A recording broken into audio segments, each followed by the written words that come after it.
Hey there, welcome back to Story Slices, where we slice through the best Reddit tales just for you. Let's dive right into the first story. The first one is the Tittle story, and it starts like this. I never thought I'd find myself in a standoff with an homeowner association Karen in my own restaurant. But life has a funny way of throwing curveballs when you least expect them. My name's Mike, and I'm the owner and head chef of a cozy little Italian place called Nona's Kitchen in a quiet suburb of Chicago. I've poured my heart and soul into this restaurant for the past 5 years, working 80-hour weeks to build it from the ground up into a local favorite. It was a typical busy Friday night, and I was in my usual spot, behind the line in the kitchen, orchestrating the controlled chaos of a dinner rush. The air was thick with the aroma of garlic and tomato sauce, and the sizzle of sautéing vegetables provided a steady backbeat to the clinking of plates and murmur of satisfied diners. I had just finished plating a perfect osso buco when my sous chef, Tony, poked his head around the corner with a puzzled look on his face. "Hey boss," he said, jerking his thumb towards the dining room. "There's some lady out there causing a scene. Says she needs to speak to the owner right away." I sighed, wiping my hands on my apron. Friday night drama was the last thing I needed. "What's she going on about?" Tony shrugged. "Something about violations and permits. She's pretty worked up." "All right, I'll handle it," I said, untying my apron. "Keep an eye on table 12's veal. It should be ready to plate in about 2 minutes." As I pushed through the swinging doors into the dining room, I immediately spotted the source of the commotion. A middle-aged woman with an impressive blonde bouffant was standing near the hostess stand, tapping her foot impatiently and clutching a thick binder to her chest like a shield. Her face was pinched in an expression of righteous indignation that I'd come to recognize all too well over the years, the look of someone who'd appointed themselves the neighborhood watchdog and took entirely too much pleasure in sniffing out imagined infractions. I plastered on my most disarming smile as I approached. "Good evening, ma'am. I understand you needed to speak with the owner?" She gave me a dismissive once-over, taking in my chef's whites and the assorted food stains that were an unavoidable part of working the line. "Yes, that's right. And you are?" "Mike Rossi," I said, extending my hand. "I'm the owner." She ignored my outstretched hand, her eyes narrowing. "You're the owner? But you look like a cook." I chuckled, dropping my hand. "Well, I'm the head chef too. Chef owner, if you want to get technical. Now, what seems to be the problem is?" "Mrs. Harriet Fitch," she said primly. "I'm the president of the Oakwood Estates Homeowners Association." I blinked in confusion. "I'm sorry, but we're not part of any homeowner association. This is a commercial property." Mrs. Fitch's mouth tightened into a thin line. "Be that as it may, your establishment borders our community and we have strict rules about the businesses in this area. I'm here to inform you that you're in violation of several of our bylaws." I could feel a headache forming behind my eyes. "Ma'am, with all due respect, your homeowner association has no authority over my restaurant. We're not part of your community." She flipped open her binder, rifling through pages of laminated documents. "According to Section 3, Subsection B of our covenant, any business within 500 feet of Oakwood Estates property lines is subject to our regulations regarding noise, parking, and aesthetic standards." I glanced around the dining room, acutely aware of the curious stares from my customers. This was quickly spiraling out of control. "Look, Mrs. Fitch, I'd be happy to discuss this with you at a more appropriate time. But right now, I'm in the middle of dinner service and—" "This is the appropriate time," she interrupted, her voice rising. "Your outdoor signage is garish and out of keeping with our community standards. Your staff are parking on neighborhood streets, taking up valuable spaces, and the noise from your patio is disturbing residents even as we speak." I took a deep breath, reminding myself that throttling entitled homeowner association presidents was generally frowned upon, no matter how satisfying it might be in the moment. "Mrs. Fitch, I understand you have concerns, but I can assure you that we're in full compliance with all city ordinances and zoning laws. Now, if you'd like to make a reservation to discuss this further over lunch next week, I'd be happy to." "Unacceptable," she snapped, slamming her binder shut. "I demand that you shut down your patio immediately and remove that tacky neon sign from your window. If you refuse to comply, I'll have no choice but to involve our homeowner association lawyer."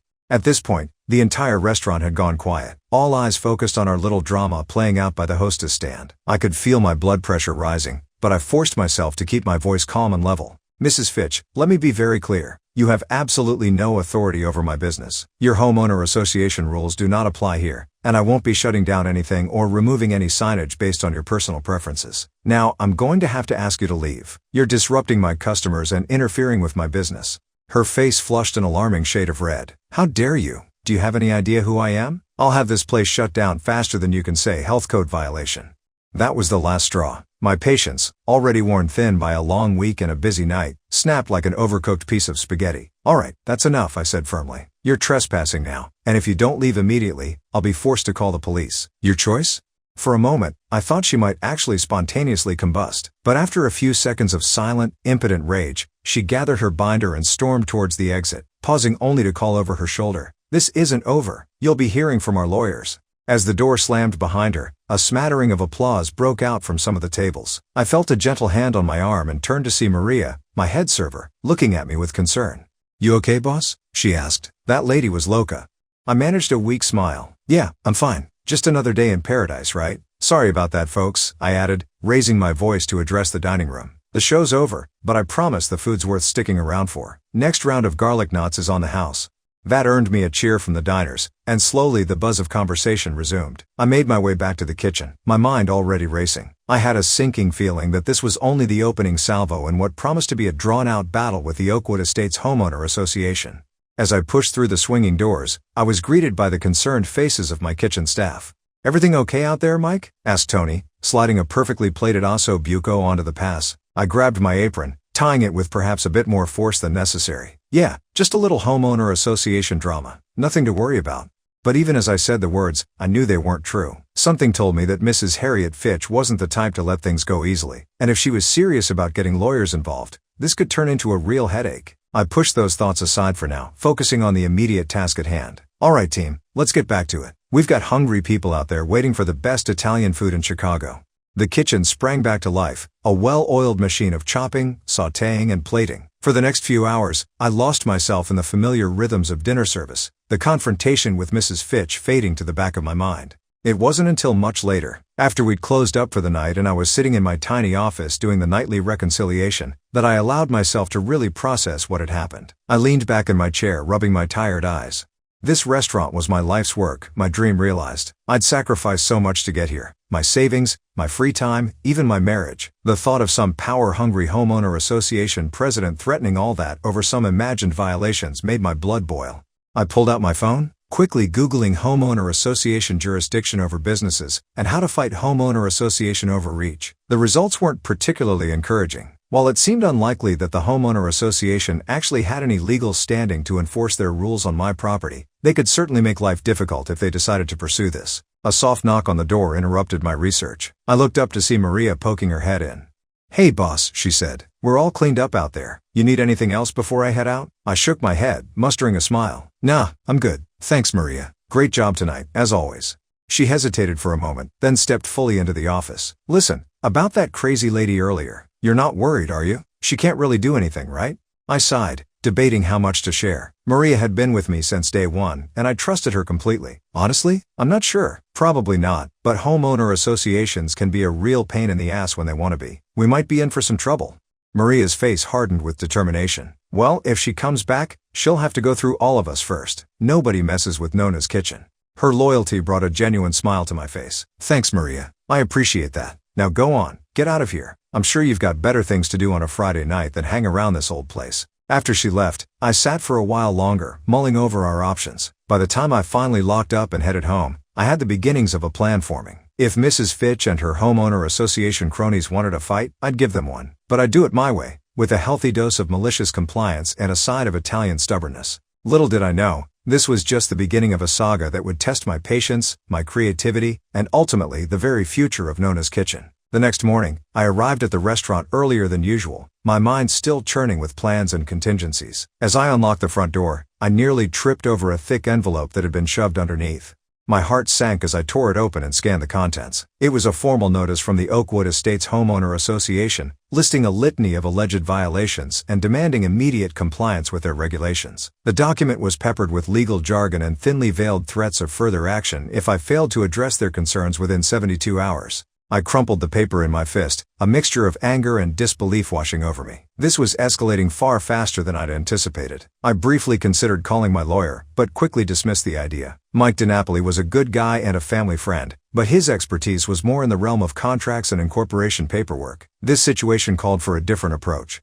As I went through the motions of opening the restaurant, firing up the ovens, prepping ingredients for the day ahead, my mind raced with possibilities. By the time my staff started trickling in for the lunch shift, I had the outline of a plan. "Morning, boss," Tony called as he strolled into the kitchen, tying on his apron. "You're here early. Everything okay?"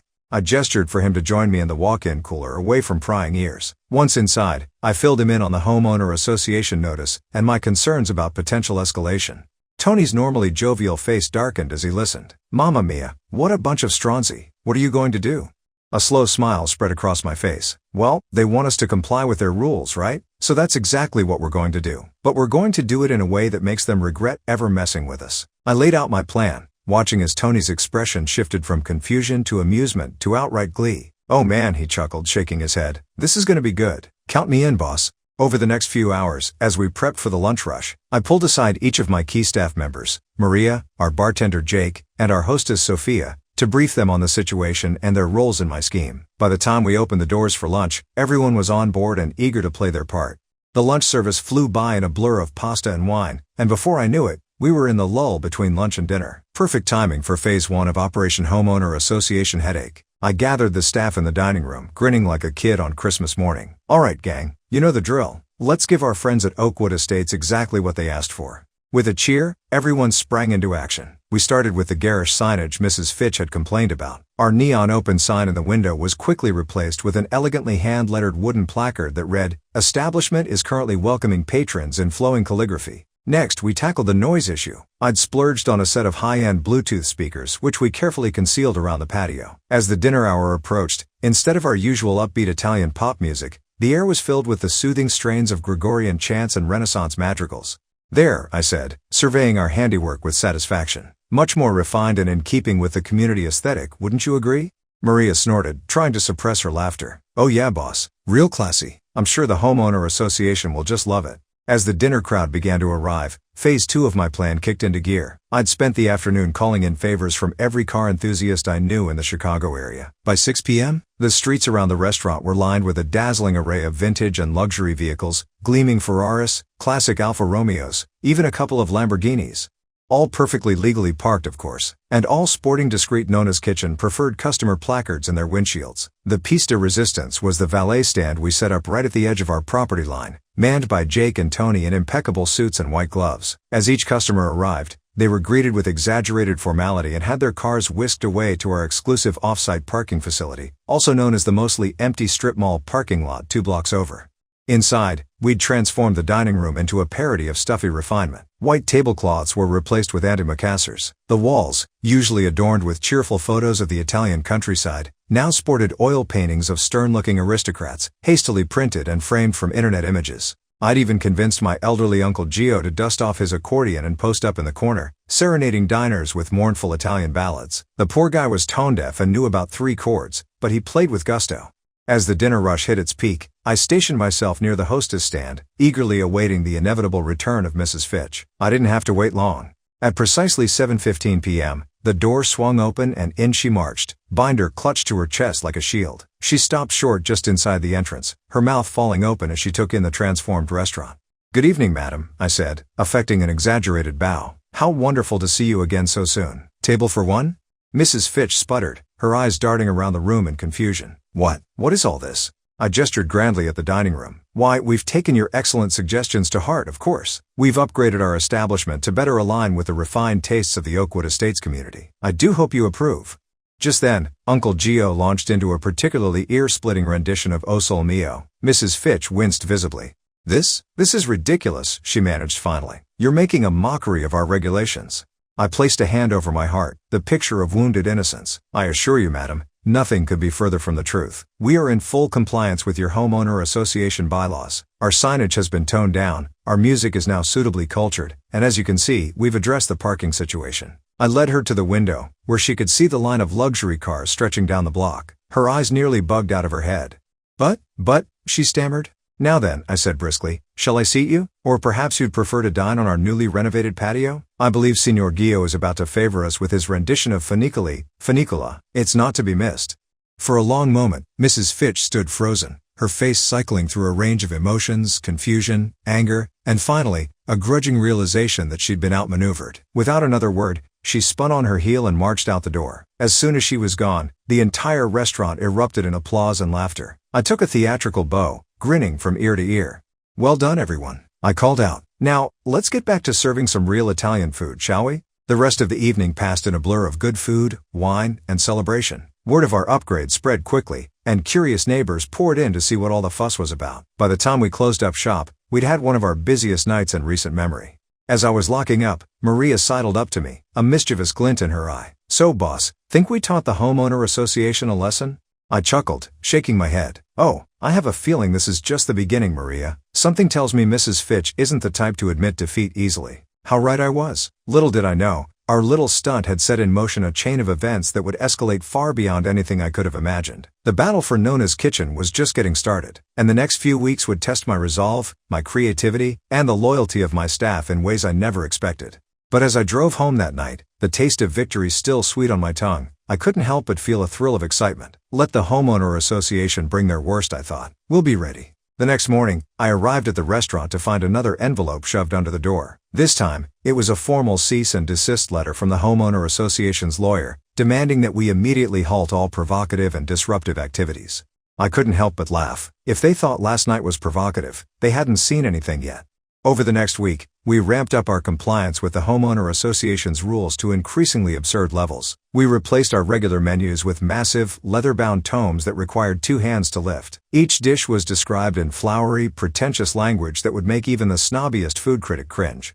Our servers now wore full Victorian-era costumes, complete with powdered wigs and beauty marks. They spoke only in exaggerated British accents and peppered their speech with archaic phrases like, "Prithee, good sir," and "I say, what a spiffing repast." We even hired a local theater student to stand outside in a town crier outfit, announcing our daily specials in stentorian tones. "Hear ye, hear ye. On this day, the noble establishment of Nona's Kitchen doth offer a most exquisite pasta primavera, with vegetables most fresh and sauce most savory." The patio, which had been a particular point of contention for Mrs. Fitch, underwent a complete transformation. We replaced our cheery string lights with ornate candelabras, and covered every surface with doilies. A string quartet now played nightly, their repertoire consisting entirely of Bach fugues and Vivaldi concertos.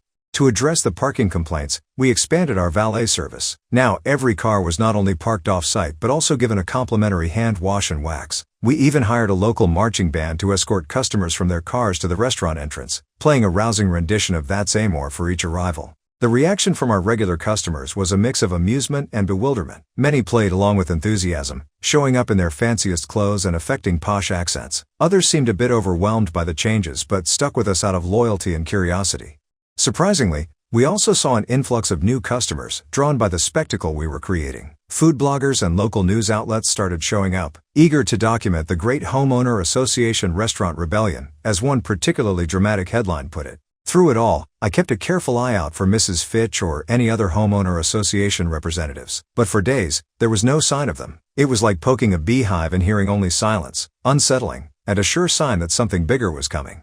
My suspicions were confirmed on day 9 of our refined makeover. I had just finished overseeing the lunch service when Tony burst into the kitchen, his eyes wide with excitement. "Boss, you're not gonna believe this," he panted. "There's a whole convoy of fancy cars pulling up outside. Looks like the entire homeowner association board is here." I wiped my hands on my apron, a mix of anticipation and nervousness bubbling in my stomach. "All right, everyone," I called out to the kitchen staff. "This is what we've been preparing for. Remember, no matter what happens, stay in character and follow my lead." As I pushed through the swinging doors into the dining room, I was greeted by a sight that would have been comical if it weren't so intimidating. Mrs. Fitch stood at the head of a group of about a dozen people, all dressed in what I can only describe as country club chic. Behind them, I could see a cluster of expensive SUVs and luxury sedans clogging up the street. "Good afternoon, distinguished guests," I said, affecting my most pompous tone and executing a deep bow. "To what do we owe the pleasure of your esteemed presence?" Mrs. Fitch's face was a mask of barely contained fury. "Enough with the theatrics, Mr. Rossi," she snapped. "We're here to put an end to this farce once and for all." I raised an eyebrow, the picture of innocence. "Farce? I'm sure I don't know what you mean. We've simply elevated our establishment to meet the exacting standards of your fine community." A portly man with a red face stepped forward, puffing out his chest. "Now, see here, young man. I'm Gerald Whitcomb, legal counsel for the Oakwood Estates Homeowner Association. Your actions over the past week constitute a clear violation of our cease and desist order. We demand that you immediately return your restaurant to its previous state and comply with all homeowner association regulations, or we'll be forced to take more severe legal action." I could feel the eyes of my staff and the few remaining lunch customers on us. This was the moment of truth. I took a deep breath, straightened my spine, and looked Gerald Whitcomb square in the eye. "Mr. Whitcomb, Mrs. Fitch, esteemed members of the Oakwood Estates Homeowner Association Board," I began, my voice carrying clearly through the now silent restaurant. "I've reviewed your regulations thoroughly, and I can assure you that we are in full compliance with every single one of them. Our signage is tasteful, our noise levels are well within acceptable limits, and we've addressed all parking concerns." I gestured around the dining room. "As you can see, We've gone to great lengths to create an atmosphere of refinement and sophistication. If anything, we've exceeded your standards." Mrs. Fitch's face was turning an alarming shade of purple. You're making a mockery of our entire community." I shook my head solemnly. "On the contrary, Mrs. Fitch, we're celebrating your community's dedication to excellence and decorum. In fact," I continued, a spark of inspiration hitting me, "we're so impressed by your commitment to maintaining high standards that we've decided to name a dish in your honor." Before she could respond, I signaled to Maria, who hurried over with a covered silver platter. With a flourish, she lifted the lid to reveal a steaming plate of pasta. "Behold," I announced grandly, "the Fitch frittera, a delicate medley of lightly fried vegetables, served over a bed of the finest imported pasta, and dressed with a reduction of aged balsamic vinegar, a dish as complex and commanding as the woman who inspired it." For a moment, there was complete silence. Then, to everyone's surprise, one of the homeowner association board members in the back of the group started to chuckle. It was a low sound at first, but it quickly grew into full-blown laughter. Like a dam breaking, others joined in, until nearly the entire group was howling with mirth. Mrs. Fitch and Mr. Whitcomb stood rigid, their faces a study in conflicting emotions, outrage warring with embarrassment and, just maybe, a hint of grudging respect. As the laughter died down, an elegant woman in her 60s stepped forward, dabbing at her eyes with a monogrammed handkerchief. "Oh, my dear boy," she said, her voice warm with amusement. "You are a treasure. I haven't laughed like that in years." She turned to Mrs. Fitch, her expression growing more serious. "Harriet, this has gone on quite long enough. Mr. Rossi here has more than demonstrated his willingness to work with our community. I think it's time we admitted that perhaps we've overstepped our bounds in this matter."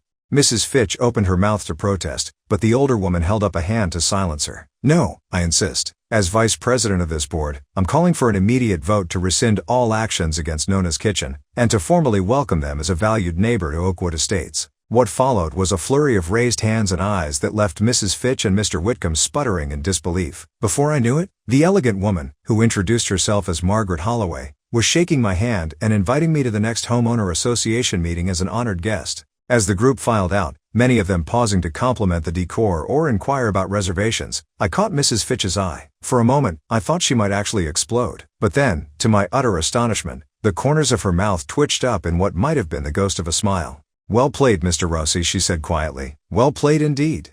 And with that, she turned on her heel and marched out, leaving me standing in the middle of my over-decorately dining room, surrounded by Victorian costumed staff and the fading strains of a Bach cantata. As the door swung shut behind the last homeowner association member, there was a moment of stunned silence. Then, like a wave crashing to shore, cheers and applause erupted from my staff and the handful of customers who had witnessed the entire scene. I felt a hand on my shoulder and turned to see Maria, grinning from ear to ear. "You did it, boss," she said. "You actually did it." I laughed, the tension of the past week finally releasing in a rush of relief and triumph. "We did it," I corrected her. "I couldn't have pulled this off without all of you."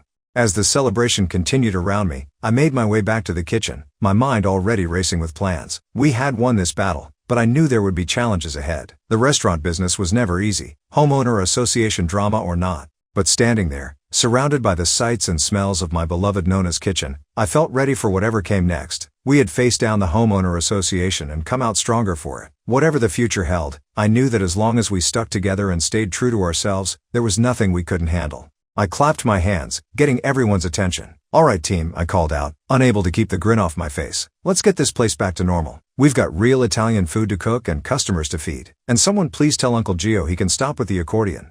As laughter filled the kitchen and my staff sprang into action, I felt a warmth in my chest that had nothing to do with the heat from the ovens. This was what it was all about. Good food, good people, and the satisfaction of knowing that sometimes, just sometimes, the little guy could win. The great homeowner association standoff of Nona's Kitchen was over, but our story? Well, that was just beginning. Are you hungry for more slices of stories? Don't forget to subscribe and hit the bell to never miss out on any videos. See you tomorrow at Story Slices.